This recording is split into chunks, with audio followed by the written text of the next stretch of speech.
ยังหักกันขอบคุณที่ยังบ่ลืมในสัญญาขอบคุณที่ยังรักษาหัวใจของโอ้ดนและนอที่เขาเป็นแฟนกันแต่อายนั้นก็ทันได้มีอีหยังเลยผ่านฮ้อนผ่านหนาวกับเรื่องราวที่คุ้นเคยจนมาฮอดเมื่อลงเอยได้แต่งงา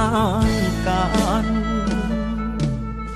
ถึงบ่มีเงินทองของมันเป็นแสนเป็นล้านถึงบ่ได้จัดงานโต๊ะจีนใหญ่โตบ่ได้ใส่ชุดโกหรูหราก็บ่สำคัญเท่าเฮาฮักกันดอกหัวใจขอฟ้าดินเป็นพยานผู้ครองสองเฮาขอผู้เฒ่าพ่อแม่ผู้แขนป้อนไข่สู่ขวัญรับเจ้ากับอายสองคนงานแต่งคนจนก็มีแต่หอย